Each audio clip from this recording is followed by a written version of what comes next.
सद्गुरु जी, यो बुद्धेह परतस्तु सह, इसका उचित अर्थ क्या है?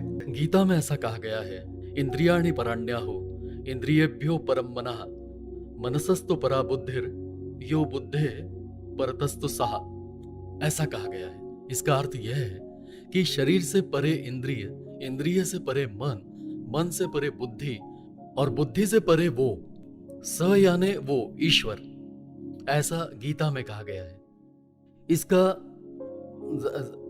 ज्यादातर लोगों ने, कीर्तनकार, प्रवचनकर्ता, विद्वान, इन सभी लोगों ने ऐसा अर्थ निकाला कि वो बुद्धि से परे है।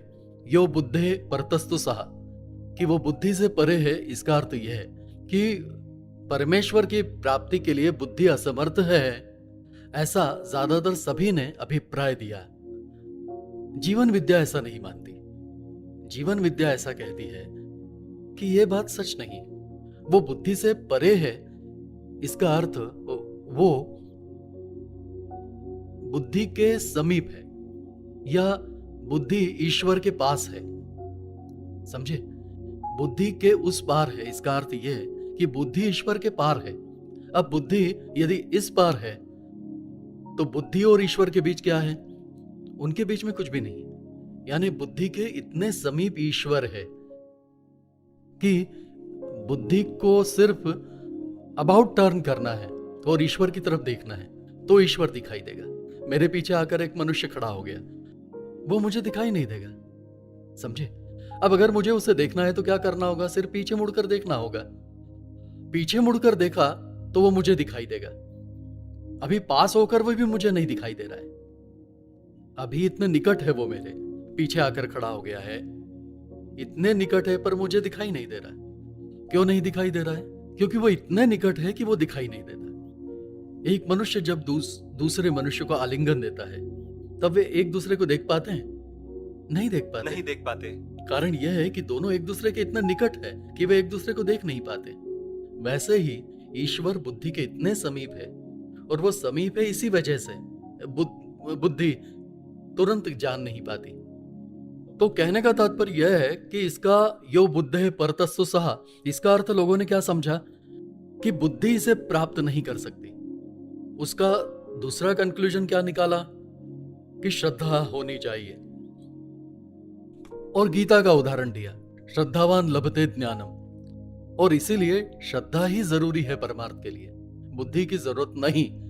ऐसी लगभग गलत धारणा परमार्थ के क्षेत्र में निर्माण हुई, और इसलिए परमार्थ के क्षेत्र में भोलापन, बावलापन, पोंगापन, इन बातों को जो बढ़ावा मिला, उसके जो कारण है उनमें से मुख्य कारण यह है, श्रद्धा को इतना महत्व दिया, इतना महत्व दिया कि आप केवल श्रद्धा रखिए, बाकी सब कुछ ठीक हो जाएगा।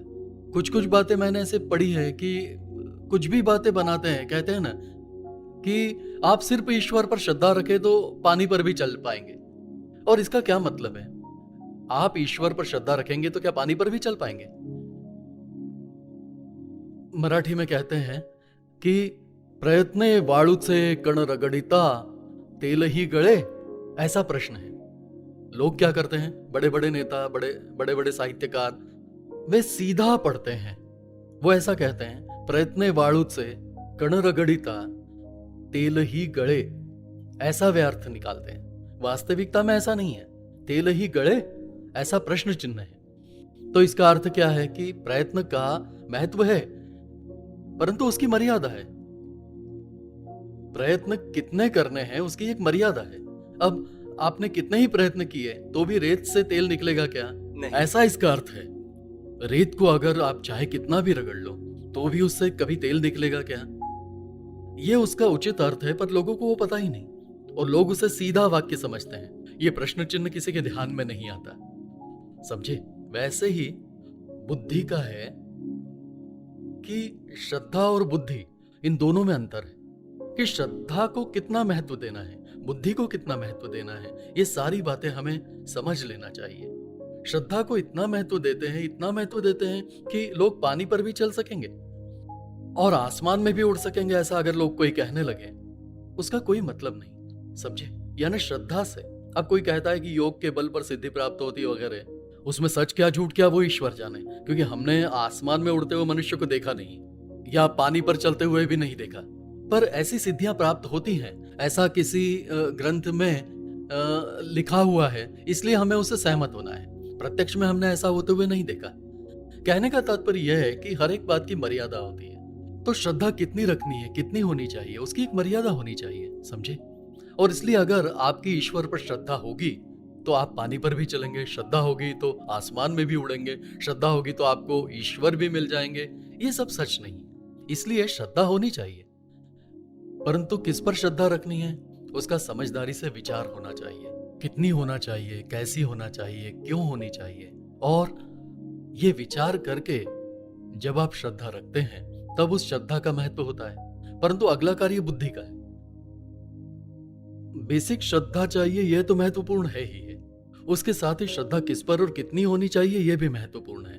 अब बुद्धि का महत्व जिसे हम कहते हैं, वो बुद्धि का महत्व क्या है इसे भी हमें समझना चाहिए कि बुद्धि प्राप्त नहीं कर पाएगी, मान्य है। कौन सी बुद्धि प्राप्त नहीं कर पाएगी? जिस बुद्धि की पीठ ईश्वर की तरफ है वो बुद्धि प्राप्त नहीं कर पाएगी, परंतु जो बुद्धि ईश्वर के सम्मुख है वो उसे प्राप्त कर सकती है। सही है। अब इस बात को हमने ठीक से अगर ध्यान में रखा तो इस बुद्धि का महत्व हम जान पाएंगे।